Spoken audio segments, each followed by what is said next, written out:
let's say your husband wins everything in court because he has, you know, the $50-something thousand lawyer. Okay, let him take everything. If he took everything from you, he could never take you as a parent and take your identity. If you're going through it and you're starting to have all that anger and resentment, try your best to let it go, because that's not going to help you heal. And if your journey is to heal and find yourself, letting go of the anger is the biggest thing. And for me, and from what I see, is once they let go of the anger,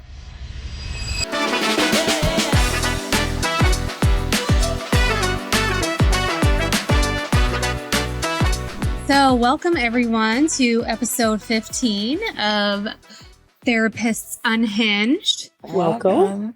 So today we're talking about a pretty important topic, and that's about divorce and co-parenting and the kids.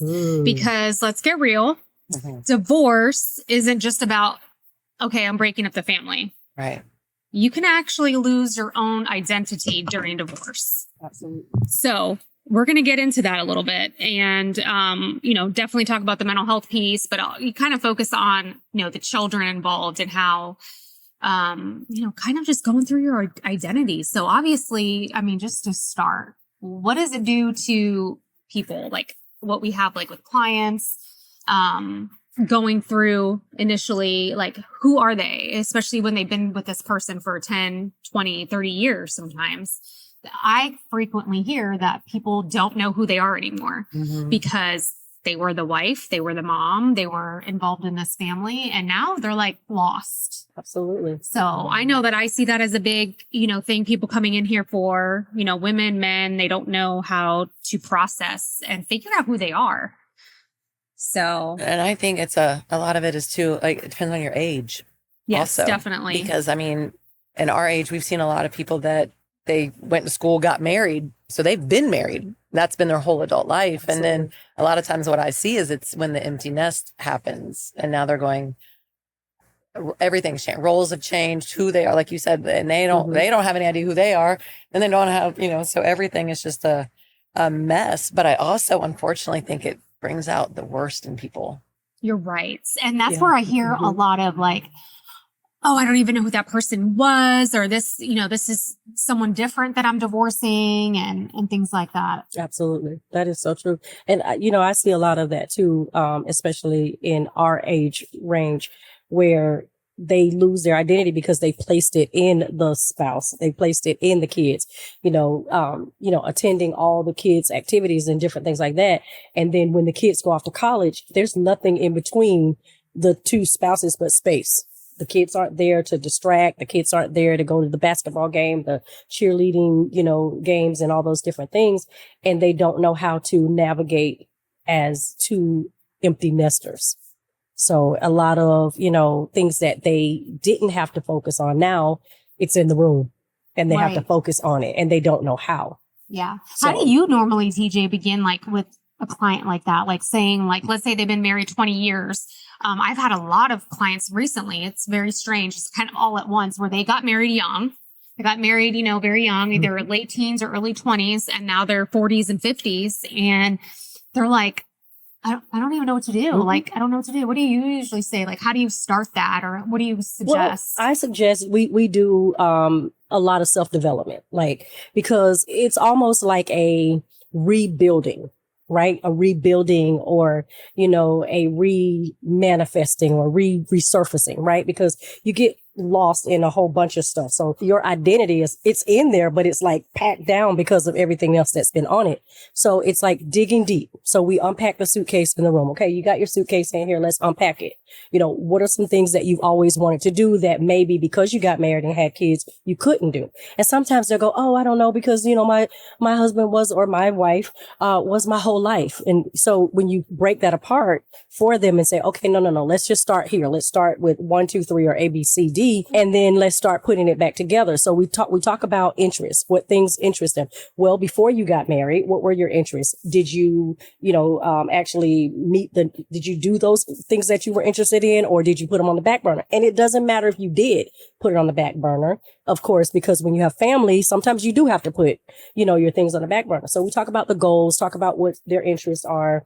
What would you like to do? What do you look forward to doing? And we start there and develop, in that area. And then we start to build on that so that they could discover who they really are outside of or after the divorce. I like that. I was going to say, I actually am working with a wonderful family. And it's funny because a lot of times, because, I like to do the individuals and the couples. And sometimes it doesn't always happen. It always kind of happens strange. And it's like, I'll have one that presents and thinks it's this, but then, oh no, it's the marriage. And then it's this. And actually we're finally on the other side of it. And what I have seen, kind of like what you said, is that I'm now having to go, wait a minute. You're different people over here. Like, and to say like, oh, this never happened, or, oh, this in here, because they start to discover, well, but I wanted this and I wanted this and he's not giving me, or she's not. I go, but we got to slow down. I said, because the roles that you played, you did get all of that. And like you said, I mean, and then I do a lot of like, and you were raising your kids. And that's what you were doing. And nothing is better than that, but this is for you now. And so even when I get them in and we do some of the relational stuff, you can see how, again, we talked before about, patterns. And I said, and their patterns of behaviors and communication styles no longer fit where they are. And even in that, they're not realizing how nothing works at this point in time. And so even with that, it's like, and I do a lot of reframing and redirecting and going, yes, but this did happen and that did happen and you guys are still together. And, and it's almost like when it gets quiet, they're like, because they've been like, we can handle the turmoil or distractions, they don't even realize that's what it is. And I go, now it's just quiet and you get to just be. And they go, but be what? It's like, what are we being? Or if they're retired, or what now? What the heck is that? Like, they don't know how to live. I know that transition is so hard. And, for me, like usually if they come in at that point of, divorce or something, it's like, I noticed that, divorce seems like it's an emotional roller coaster and you don't know where that person is on that roller coaster when they're coming into the office. Are they on that like super angry and that side of the grief side? Because really divorce is grief. And I tell people, that it's like, okay, you're going to grieve. So you're going to have those stages of anger, resentment, sadness, all of those things. So I just try to see, okay, hey, this is going to be an emotional roller coaster. Like there's no way around that. I mean, what percentage of peaceful divorce do you see out there? Like very small, small. To where it doesn't, affect you emotionally. So I just tell them, yep, you're on the roller coaster. Here we go. Hold on tight. Let's see, how you're going to go through all those things, highs. You're going to start feeling great. And then something's going to happen. You're going to go low. So I just meet them where they are and see, okay, we're right here. You're on a high right now. Okay. You're going out dating. You're liking to see who you are identity wise. Okay, good. I'm glad you're at that space. Have you processed though, have you gone back? Right. Like where did you start in this, Right. So it really just depends. But I mean, like overall, it doesn't matter if you were married really 5 years or 20 years, you're having to redevelop who you are. Absolutely. And I know one thing you said is kind of like, what did they do before? Like what was their behaviors and stuff before? But it doesn't really matter because this is going to be a whole new discovery of who you are without your spouse, without being an intact family anymore. What about your dreams? Maybe your dreams was the white picket fence and you thought you guys were going to be together forever, right? Because that's why people get married normally. And that didn't happen. So it's like your dreams and every reality is crushed. So absolutely. That's one thing that I see a lot. Yeah. And that's why I say, like, even like what TJ said about the identity is that somebody said to me, well, he goes, well, I'm starting over. Okay. Like, but why are we upset? I mean, this clearly, and a lot of times that too. And I think there's a lot of blame and shame and really trying to say, and I said, listen, everybody had a part in this.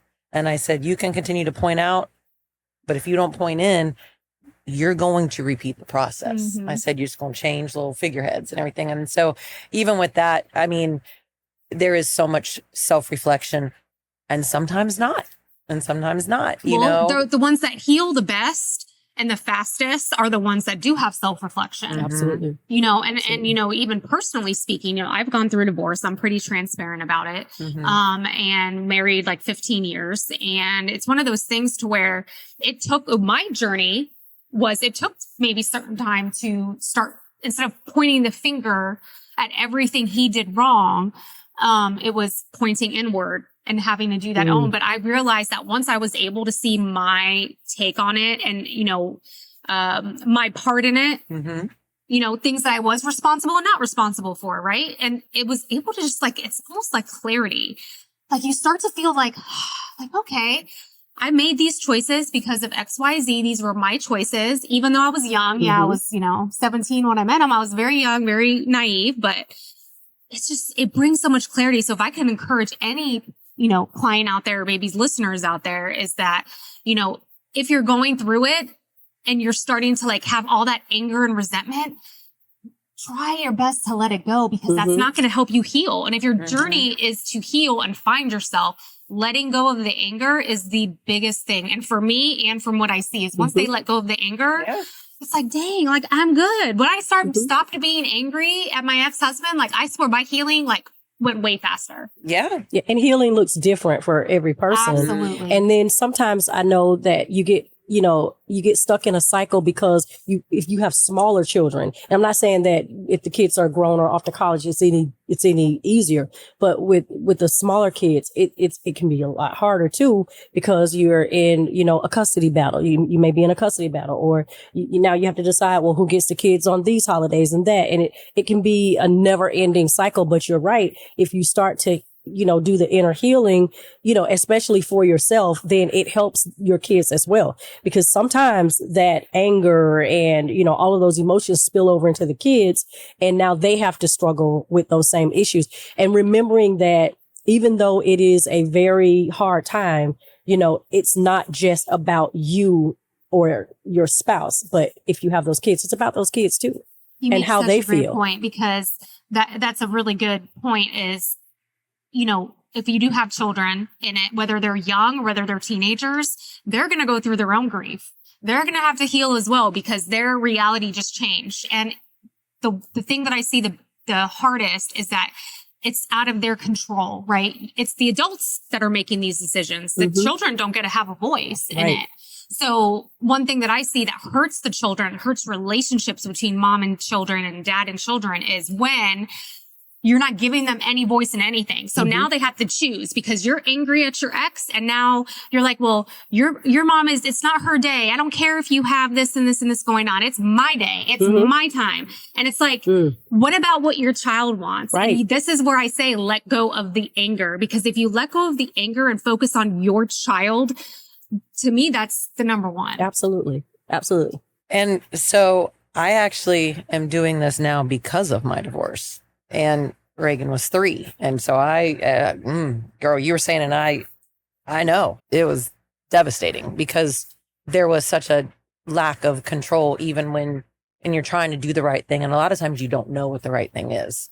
And especially if you've had, you know, someone that wasn't really there, but then you feel like, and you're trying to navigate, and, you know, doing this, I do a lot of research and all of it. You know, I know you do a lot of reunification. We do family mediations and stuff. And so first thing I tell my parents or whoever it is do your research. Do your research. Understand the law. You know, I said, there's no room for emotions in a court of law. I said, law is the law. Does family law belong in a court system? Not really, because it's all emotional. But, you know, I had a wonderful attorney, and, you know, he really walked me through it. But I mean, I let them come in and they give me the emotions, and we can talk them through. I said, because, you know, you got to go in there and remember what it's about. I said, but even with that, I said, this is not your children's fault. And I said, it is not their place to carry, you know, your burden. And I said, but you got to remember, they're also half of that person. So if you're speaking ill of your husband or your wife, your child's taking that on, because they are half of the husband or the wife. Right. And then they feel like that tug, like they're in the middle. Absolutely. And that's not fair. It's just not fair at all. And I see it so much, you know, especially, I mean, that is what I specialize in, is I love doing child custody stuff and reunification and things like that. And, you know, partly because of my passion, because of my own experience, you know, kind of brought me into that field, but also because I know what it can do to these kids. I've seen it happen. And so, like, if I tell any parents going through this is, you know, don't use your child as an emotional crutch. Absolutely not. Do not, you know, tell your child what's going on. You know, adult conversations stay adult conversations. Even if you're angry, that's when you go and vent to your therapist or you vent to your girlfriends. That is who you vent to. You know, and I get it. It's hard. It's not easy. Been there, see it. It's not easy to hold poker face, you know, but you have to put those kids' feelings and desires first and what is best for them. And just remember, I like to tell people this too, is if they were in an intact family and let's say both parents were involved in the child's life, like going to football games, going here, going there. So just because you're divorced, how does you getting divorced all of a sudden make that person a bad father or a bad mother? It doesn't make them a bad, maybe made them a bad wife or husband, and that's fine. Have them be a terrible wife or husband. But was that parent a bad parent? You have to think about that and separate it. Absolutely. Is they or she, you may not like them. They may be a narcissist. They may be this and that.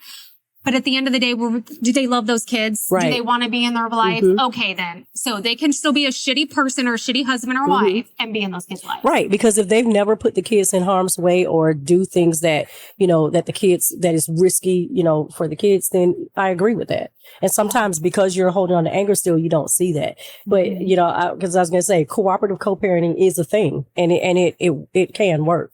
You know, because I do have, you know, just even personally, like I've never been through a divorce, but my daughter, she went through a divorce, and out of the marriage, you know, my middle granddaughter got like stuck in the middle. And I've always told them, look, I don't care what y'all got going on and I don't care how you handle it. I honestly don't. But when it starts to affect her, then I have a problem with it because she should be able to love you out loud and love him out loud. And there should be no cross contamination on that.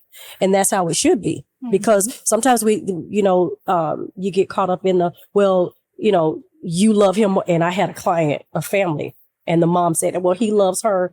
He loves him more than he loves me. And it's like, it's not about that. It's about both of you being loved by the child who you all created, who has nothing to do with what's going on between the two of you. And that's where it needs to stay between the two of you. Absolutely. You know? Yeah. Because that's why I tell them, I said, marriage is a choice. Parenting's forever. Yeah. You chose this person. Hey, don't say that. You whatever. And a lot of times too, you said something earlier about like, you know, holding on to that anger. One thing I do hear myself working with them is that they get so, I wasted this or I did that. But I go, but did you know? I said, think about it. Did you go into this marriage thinking about being divorced? No. But you can't put this over there. You did what you did because you wanted to, you know, or sometimes or maybe it was because the right you thing felt, to do, or it was the right thing to do. That's what I'm saying. So, but holding on to that and then shaming yourself for that because of this, I go, but again, that's not going to help anything because that's going to keep you stuck over here. It's part of your healing. Learn from it. But again, it goes back to that, you know. Now let me ask y'all this. How would y'all handle this? I'm coming to you because you're a court lady. So let's say that we have a situation with a custody issue and which we've seen to where parents are now trying to use the therapist or how do you handle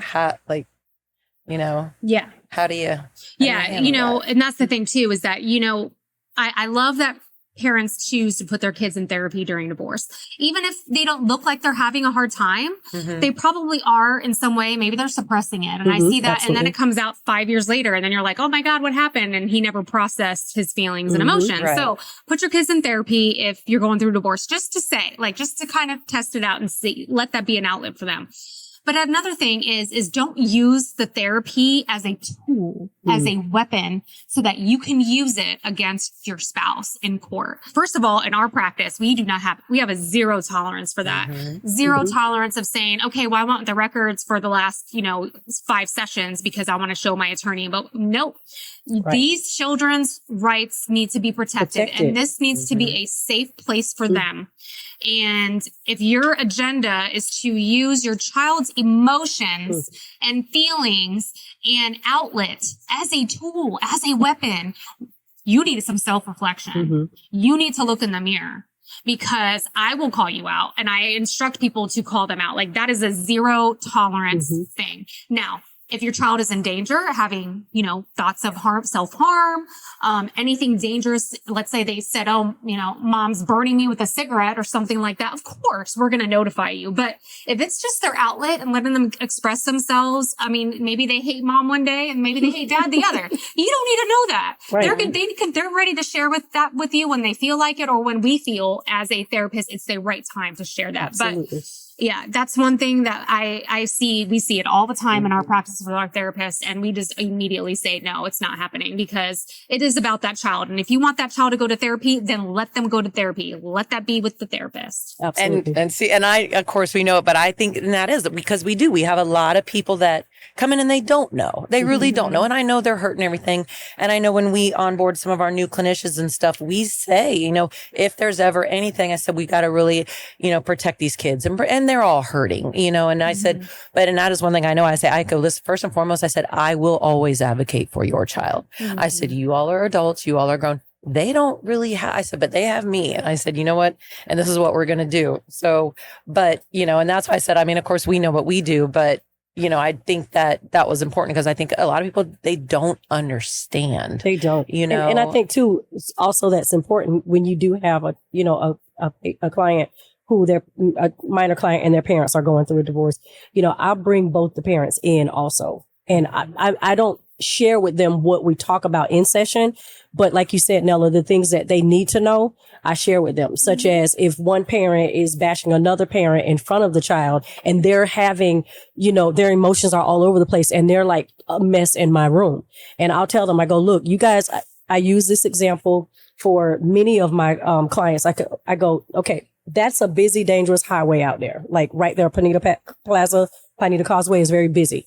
It's almost like one parent is standing where the Wawa is and the other parent is standing on the other side. And you have your kid blindfolded and one parent has their child here and you push that kid out and they run expecting not to get hit, trying to make it over to dad and vice versa. I said, that is what you guys are doing to your kid. You're playing Russian roulette, expecting the bullet not to hit them. And it does every time. I really like that analogy. That's great. Because, and they don't realize it. Yep. And one parent, she actually sat in my room and she was like, I never thought about it like that. Yep. I go, that's what happens when you talk about dad in front of him. And when dad talks about him in front of you and he's in here trying to figure out what to do with all of that you guys have put in him. And it's not fair. No, I like that. That's very true. You are playing Russian roulette with your child doing that. And even those bullets don't hit him, it's grazing him. He's feeling it. He's getting that anxiety from it. Every time you have that curse word about your dad or your mom, they're feeling it. And one thing I want to, reiterate with parents out there is that it's not your job. Not your primary goal is to win an argument with your ex. Your primary goal should be to protect your child's nervous system and to protect your child. Absolutely. And that's the thing is if you stay focused on that and focused on your own healing, things will pan out. Things will settle out. Right. Things will eventually be okay. And even if you're dodging the bullets, let yourself dodge the bullets. Okay. If you're dodging these bad things and you're trying to stay calm and you're like, okay, I'm going to go vent to my therapist every week then about it. Go do that. But if you're trying to protect your child and you're putting that child first, everything else will eventually settle down. And you know what? If it looks like, okay, let's say that other person has the money. I know that's a big thing. One person has worked, one person has all the money. Yep. Okay. let's say your husband wins everything in court because he has, you know, the $50,000 lawyer. Okay, let him take everything. If he took everything from you, he could never take you as a parent and take your identity. He can't take you. And if someone is that controlling, let's say you are married to someone that's like a narcissist or controlling, has controlling traits, okay, then they will never be able to take who you are and who you are as a mom. They won't be able to take that from you. So just remember, what is most important to you? Is it to win an argument? Is it to win in the courtroom? Or is it to win for your child and your child to win? Absolutely. Well, and we even know, that's what I say, because I have that situation and they're almost on the other side of it. And I've got the not money side. And, you know, that side is, she goes, I've learned so much, you know, and that's what she said. She goes, and that's what I said, do your research, understand. I said, because there are laws, you know, state of Florida is, everybody talks about that. I'm like, state of Florida has always been one of the greatest states for child advocacy. And they have changed everything. And there's a lot of things that happen, you know, when it started the 80-20, then it was the 40, and then it was, you know, going for the 50-50. Now that's where they start from, the 50-50. Like, so I'm like, okay, what are we really arguing? But I know you get so terrified of, you know, somebody's going to take my children because I was there, you know, I was there because it was not a great situation. And I was a lot of fear, and that's what I was told, and this and that. And I didn't understand, you know? And so that's what I said. I said, you know, I never want anybody to ever go through what I did, you know, ever, because it was awful, you know, a year and a half and not knowing anything. And it was just, you know, so terrifying because you're living in this state of confusion, you know? So even with that, trying to make decisions. And so even with that, I kind of even tell I go, but we don't need to make all of these decisions right now. Let's just go back to simple. What are the basic things that we need right now? Just like, let's just go there, you know? Because even with that, sometimes it's, you know. Yeah. And then another thing too about, you know, parenting and, you know, collaborative parenting and co-parenting. And then, you know, everyone kind of knows what that means. Like you're co-parenting, you may not like the person, but you're doing what's right for the kids. Both of you are on the same page. Well, then there's the parallel parenting. And a lot of people are starting to come around of what that means, which is basically if you're dealing with somebody, an ex and the father or the mother, and they are just, you can't deal with them. You like every time everything's a fight and you are done fighting. Let's say you've accepted it and you're done fighting, but that other person is not done fighting. That is when you switch from, okay, you're not going to be able to co-parent with this person, right? Because co-parenting takes two people. Yep. Parallel parenting, though, that is when you're going to go this way and you're going to do what your part is. You're not going to have expectations that this parent is going to work with you. So what you do is you let them go in their own direction. Yep. And you just keep going your way and they're going to go their way. And you just, that's the expectation. Now, being the bigger person and being the bigger parent, if that switches, let's say they do want to now start to co-parent once they've healed, maybe they've gone to therapy, years go by, time heals, right? You let go of some of that anger, then you can maybe you can't co-parent again. But in the meantime, if you can just parallel parent, you're not attacking the other person, you're not having expectations, you're just allowing yourself to be at peace. Absolutely. Do it, because that is key. And I got there. I was able to finally parallel parent because I went through horrible. I can be in the same room as my ex-husband. We could be at the same place. I could talk to him about the kids' needs. No problem. Like I said, what I think of him as a person is different than who he is in my kids' lives. And he is a part of them and it is what it is. And now we can have total conversations and we're okay. And it is what it is. Now we can co-parent, but the parallel parenting is so good for people who are still in that high emotional state. I agree with that. I like you. I just want to say parallel parking. Yeah. I know. But yeah, and I've heard of, you know, of course, the parallel. I hadn't even heard that term. I know parallel it's parking. Perfect. But no, it is. Because you know what that means. Right. Because, and especially if, okay, you're in one household and, you know, you're in two households. They may run differently. Correct. Right? They may run differently, but both households still, you know, keep in mind what is best for the children. Right? Because, you know, I have parents that are like, okay, so bedtime at your house, you don't mind. Like your kids can stay up till 10 o'clock at night. And maybe at dad's house, they can only stay up till 8. That's his rule. Right? Is it hurting the kid? No. Because I mean, the only thing it's doing, right? Absolutely, right. So if it's working on both sides, the rules don't have to look the same. They just have to be, you know, the kid just has to have rules. And I want to say something too, is, you said like, you know, doing what's best for the kids. You know, there are so many good parents out there who look differently as a parent than they do as a person, right? So just because someone appears to be a shitty person on the outside doesn't mean that they're not going to be a good father or a good mother to their children. So that's one thing too, is like, oh my God, did you see what he did? And you know, how he acted and all that. Yeah, he was pretty shitty. Like, I wanted to punch him in the throat, but you know what? Does your kids like worship the ground that his dad walks on? Does he love and gets excited to see his dad? And that's the important thing, right? We should. Yeah. Exactly. So, you know, that's one thing too, is I have had, and I still have some great parents out there that are in divorces and they're just at each other. And I see all the bad sides of these parents, but I know at the end of the day, they love their kids, each of them. And they expect co-parenting. And that's why I try to tell them, do not try to co-parent. You're driving yourself crazy. Yep. You are making it worse for yourself and your children, because you're going to vent. You're going to say, oh my God, your dad let you have candy at 10 o'clock. Like, that's ridiculous. What kind of parent does that? Yeah. Is that maybe a healthy choice? No. But is their teeth rotting? No. I was going to say that. Do they have rotten teeth? Are their teeth rotting? No. Okay. Then, you know, just make sure you go every 6 months to get teeth cleaned. Like, what can I say? Like, exactly. Don't sweat the small stuff, right? Yeah. What I go is I go, wait a minute. So if he was or she was parenting, y'all still be married. Why all of a sudden do your expectations change when you go, but we couldn't? I go, and I see that all the time. But he should and she should. I go, but wouldn't they would have already been? Wouldn't y'all still be together? Like, but now we have almost like a higher expectation. It's a good point. You know what I mean? And I do. And it is like with you, sometimes you just listen to it and I go, did you just hear what you said? Then they don't.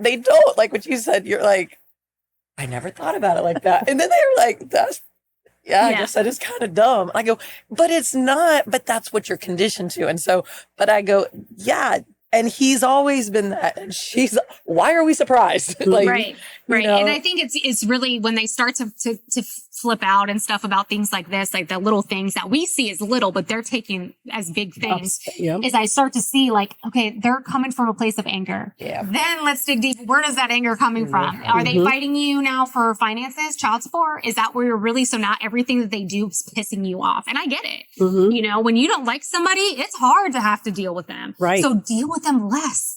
Don't deal with them as much as possible. Communicate. Get apps. They have My Family Wizard. Girl, I have that on there. That is it was on because I have a parent. We established a co-parenting plan because at first they were doing the parallel, and I think sometimes they do it. It just depends. But they were at that point where they were like, okay, we're ready for the co-parenting plan, and they do have the app. They use an app. Yeah. They don't pick up the phone. They don't communicating, crossing of, you know, dropping off and picking up. They communicate through the app, and the app that they use have everything that they need, and they're fine with it.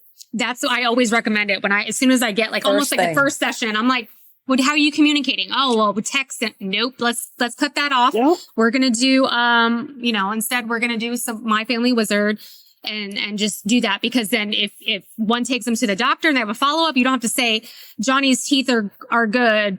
His next appointment is, and then some kind of snarky comment, and you're just asking for a snarky comment. So don't even do it. Put it in there, and then it's their responsibility. Everything's in there. Grades, report cards, whatever it is. Right. Because that's the biggest thing. Because when you're going through the divorce, and that's, again, and we know people are very conditioned and they allow this. And again, but that's why I say, this is documentable evidence. Well, he's not going to, she's not going to, it doesn't matter. It doesn't matter, because the judge all they can do is with what they have. Don't worry about it. Like and it really does. It's like, they don't understand. Like, I go, no, it almost makes it like objective.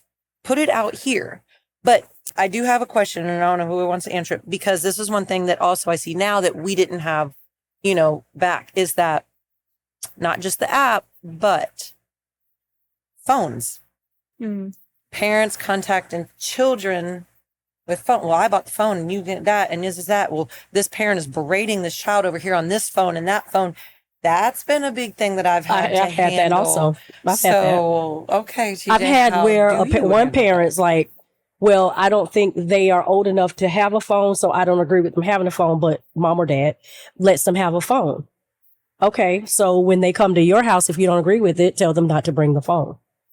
Right? If mom's okay with them having it, as long as there's parental supervision over it, you know, those things, then that's mom's house. When they come to your house, if you don't agree with it, then you and mom have to come to some type of agreement that I don't want it at my house, so it has to stay at yours. So, I mean, that was pretty much, you know, what I've had to share with like my parents who are, one is in agreement and one's not, you know, but mostly they don't really care about the phones, you know, as long as they can contact the children on the phone when they're with the other parent. So that is one thing, but the other side is like, and I guess it happens a lot with my teenage clients, is that there's horrible messages coming from the other side Through the child's like phone? so say I'm the child and it's dad, and dad is overbearing or whatever, you know, whatever, and I'm at mom's house, but dad is reaching out to me and telling me these like that's, I've had to navigate that a little bit too, of like, you know, how do I,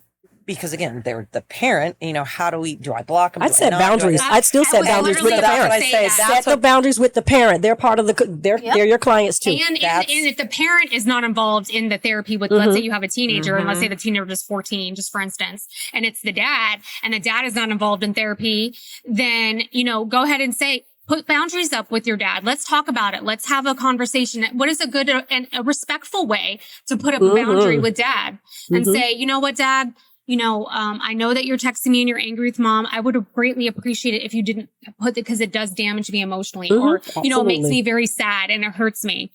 If he's a good parent, which he probably is just saying, oh, I'm sorry, I won't do that anymore. Hopefully that's the response, right? But if it's not the response, then it comes to a point, Dad, I've asked you time and time again to please respectfully not text me about mom about this. I'm not even talking about mom. So, and which again, see, this is how many dynamics we have, but you've got kids going back and forth. Right. And of course we know, I mean, sometimes people are not at their best. Let's just leave it at that. And I have a lot of kids that are terrified because they're constantly being berated, even when they're not there, and they don't say anything because they have to go back. They're constantly being berated by the parent. Whichever parent or one. Right. So let's just say parent. it's a parent. A parent. And even when they're week on, week off, even when they're week off, they're like, you still set boundaries but then they have to go back. So that's what I'm saying. This is a hard. Well, and when I have issues like that, this is where if the child is my client, I pull in a parent. I do too. Into these sessions, and I ask the child, I make sure that, you know, they're okay. Hey, this is gonna be a safe place. I'm not going to share other stuff, but this is what I think needs to be addressed, and I want you to do it in a safe place. So why don't we bring mom in or dad in or both, and so that we can address it, because that usually helps if they're reasonable parents. Absolutely. You know, that usually does help them, you know, pause on that. And another thing too is that when I've done like reunification therapy and they're like younger children, of course they don't have phones, same thing, is I always tell them, get them a little tablet. Get them a tablet to where you can still message on the Wi-Fi. You can FaceTime your mom or dad when you're not with them. Like there's not a worry about them having a phone, like making like calls, but you can restrict it. So then have a tablet. Hey, this is your tablet for when you call mom or dad. And it can go to both houses, right? Because no one's really paying for it. It's on Wi-Fi. So here you go, get them a tablet and agree to that. Yes. And that's usually a good medium that I found is like, okay, well, mom, or even if same thing, if a mom is okay with the phone, the dad doesn't like phone because he wants him to focus on school and stuff. Okay, then have the tablet be a home base of just calls and texts with mom. Yep. And I think it is. And I think with parents, even when we were working with this, one of the things I think they get stuck on too, I go, your kids are going to continue to grow. Things are always going to change. And even with, you know, and again, you know, I love asking the questions because we know what we do here, you know, and we're always like, no, you bring in the parents, you know, of course we do. And, you know, because I even tell the clients, I said, if nothing else, accountability is now held, because if nothing else, they know that I know, you know, and so that's a first step is bring the village in so you're not so isolated, and set the expectations from the first session. And I do. And I tell them, if I have to, if I reach out to you, then it's because something has been said. I need more clarification on. It doesn't really involve it involves the kid, but it's way above what he or she should be dealing with. Right. And I always get agreements, they're like, oh, no problem, or okay. So if you set that expectation the first time, you won't really have that much of a problem throughout the sessions. And it made me think about too, like understanding that you may have 2 or 3 kids, let's say, and they're all around the same age. Let's say you had like Irish twins, a year apart, 2 years. Don't expect to see one child. Let's say they're functioning fine. They're still excelling in school. They're communicating. They have a good relationship with everybody. Don't expect that other child will have the same response to the divorce and what's going on. Like, don't hold them both. Well, Johnny's fine. He's dealing with everything's fine. Like, why isn't, Mary doing, doing as well? Why is she like so angry with me? Me and Johnny are perfectly fine. Why does Mary hate me and stuff like don't look at it as, those two. Don't compare and think that both kids are going to respond and be healing the same way, because maybe Johnny is, just his mindset and his development is just different, or his emotional response is different. So that's another thing I want to point out is I have to tell parents, it's like, okay, I get that one kid is very close to you. And then your other daughter doesn't want anything to do with you. She's having her own experience and her own perspective, and that is her reality. So you need to respect that. And we have to go where she's at, not where your other child's at. Absolutely. And it's funny because the one that I'm working with has something that she does it so beautiful. She says, I know that there's always going to be some unbalance and emotional, in transition, no matter if it's good, bad, or indifferent. And she says, I just, made a point that the first day that we make that transition, it's kind of like no rules. She goes, if they want to be in the room, they're in the room. If they want to cuddle with me, they cuddle with me. If they need help with homework, if they want to eat cereal for dinner, she goes, I just kind of have said, I set the parameters. This is what we can do. And she goes, and I let them be. And I was just like, thank you. I said, because again, so many times we know, even as adults, that they're again still trying to process their parents' divorce because they weren't allowed to be them in that. And you have adults that I shared with some parents before I go, because one thing I don't want you guys to do is play this child against, I said, because you know what, at the end of the day, when they grow up, they're going to sit on my couch and they're going to talk about you and they're going to talk about you. I go, and it ain't going to be pretty because I think sometimes the parent tries to you say, oh, well, he loves her more than me or whatever. And they try to be the friend of their child at that point. They try, because I've had kids that come in and go, my mom overshares, so they, like you said, they start talking about divorce or they start talking about adult stuff.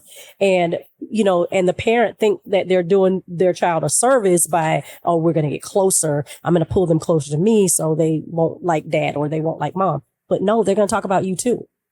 Yeah. Well, and that's a good point too, is, if you could think of so I know let's say a listener out there is thinking they're in survival mode right now, right? They're not in the healing journey. They're in survival at this point because they're right in the thick of it. Is if you can just think that in 10 years, 5 years, what a difference you'll be in. And this will all be a little drop of sand in your life. And just think of how old your child will be at that point, right? Depending on how old the children are. When they are adults, they see and they will remember how you reacted and how you treated them and how you responded to the divorce. And they will remember how dad or mom did, same vice versa. So if you can remain as even if you're the only one that is really focused on the kids, let's say you are like the better parent, quote unquote, and you're focused on the child and you're the one putting the child first and you're doing everything that you are, your child, when they are grown, will know and they'll be able to see that. And what relationship will you have with them at that time? You will have a great relationship because they're going to respect you as being that parent that was like, you know what? My mom and dad went through it, but you know what? My mom, She had, she was strength. She showed maturity. Consistent. She was consistent. She was focused on us, and she was always there for us versus, let's say, dad, unstable, different relationships, always mad at mom, always this. They're going to remember that one day. They may be only 5 now and it may be coming in and out, or maybe they're only 10, however old they are. They're going to remember that feeling. So even though they don't remember the context of situations, they're going to remember the feeling they had when they were with mom or dad. So try to keep that in mind. A lot of times too, I say, you got to stay out of that relationship. I said, that is between that child and that parent. I said, and that is a whole, yes, you're there, you're open, you're authentic. And, and you just always say, of course, he loves you. Of course she loves you. And yes, that is terrible. But, you are loved. You are loved. You are loved. The capacity of love, does it always feel like that? And that's what I say. You always give, for your child, whether you feel it or not. Of course your father loves you. Of course your mother loves you. And you know what? She's having a rough time right now and it hurts. But, so it's like the more we can instill that confidence in them, because I've seen a lot of times too, where, I look at the kids and, as they've grown, I said, you are going to be the reason that your parents heal.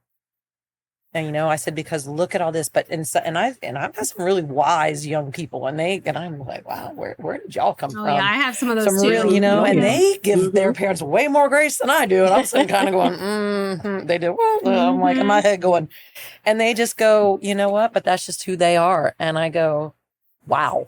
You actually just reminded me is I have one young person as well, and in their 20s, and had that divorce and had one very toxic parent. I would say a toxic parent. I don't know him that well, but the description is like a toxic type of controlling parent. And he says all the time that, there's still a relationship between him and dad, but we're coming to terms of like, okay, are you going to accept that's who your dad is now? You're in your 20s. You get the choice now. You didn't have a choice when you were 12, but now that you're in your 20s, you do have a choice. So your relationship with dad is now your choice. That should feel empowered, and trying to set up boundaries with them now, because guess what? No one has control over you now. Absolutely you are control over you. So that's another thing. Is like, if you are in your 20s, and I have this, it reminded me of just another one, like great relationship with mom, and she still struggles with, mom still pours out now that she's in her 20s. Oh, that's like her emotional support person. The boundaries. And she's like, I love my mom. I love that, we have a great relationship, but sometimes I don't want to be her therapist. Like, it's too much for me to see and hear what she's going through. And I'm like, well, then you got to tell her, because she clearly thinks that because you're older that you can handle these emotional things, but just because you're 25 doesn't mean that you need to have your 50-year-old mother telling you about her struggles every day. Because it drains this person. So I said, now we're talking about the boundaries. So even, like I said, this carries with your kids as they're older. Absolutely. So, parents out there need to keep in mind. I need to keep it in mind that it's going to affect them in one way or another.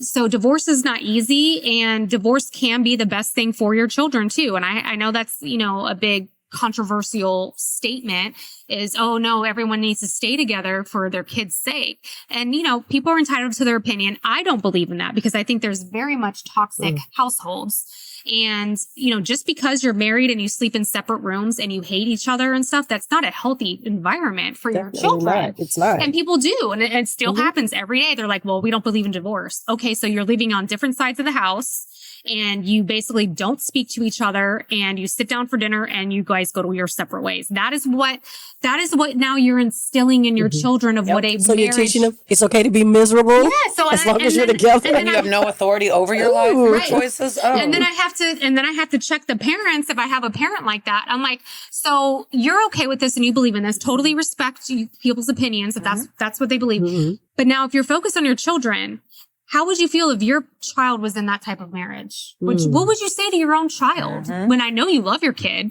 I know your kid is your world. So if your kid is your world and you want the best for them, then why would you think that that's okay for you if you don't want that for your own children? Because that's what they're growing up. They're growing up saying, yeah, this is marriage. Great. They're either not going to want to get married because they're like, You're right. Is shitty. I don't want a marriage like that. That is some And they're going to start resenting one parent or another, or both. And they're going to fear getting married one day. So they're like, I don't want that shit. That's crazy. Or they're going to get married and they're going to be miserable, and they're going to be like, well, this is the way it looks. Well, and I'm so glad you said that because, I mean, again, you know, good co-parenting. I mean, I've been divorced 20 years now, which is crazy. But that was even one thing with me because I was a child of divorce and it was very difficult. And I just knew that, you know, I never wanted my child to ever look at me and say, Mom, why didn't you stand up for me? Why were you not strong enough to put me first?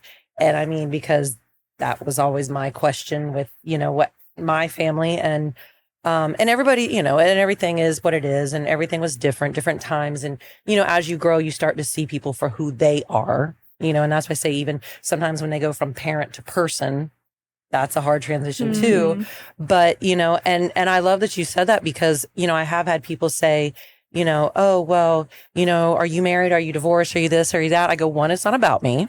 I go, and two, you know, I'm here for you. I said, but I'm, you know, all I can say is that, you know, we were better parents than we were partners. And I said, you know, I am so blessed that's the case. with, you know, the fact and we're very appreciative. And, you know, even when my ex, you know, said, he goes, hey, you know, you raised, I thank you. Thank you. He goes, because we have a great kid, you know, and a great young man. And he goes, you know, so, I mean, and there's a lot of that and that's all. And that's what it is, you know, but again, it was like, that's the thing. We sometimes think we're doing, but are you? Because here's the thing. These are children looking at you going, hey, Mom, what do we do? Hey, Dad, what do we do? Oh, we're not doing anything? We're not, wait, okay, well, nobody's happy. This is horrible.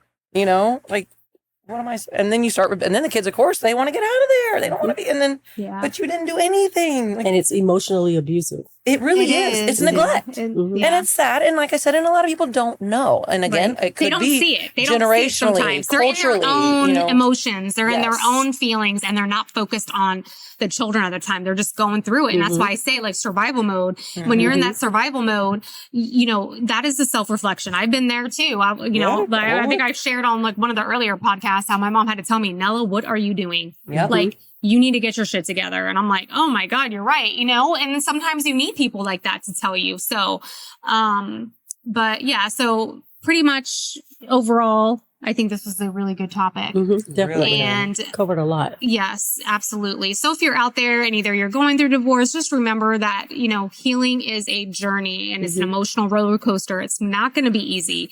Accepting the fact that it's not going to be easy. You're going to have good days. You're going to have bad days. Absolutely. And find a support system. If you don't have a support system, then go get it outside like a therapist because then we can help you process all this stuff. Absolutely. And if you are going through divorce and you have children, focused on those children. And if you can't co-parent with your child right now, then do parallel parenting right now.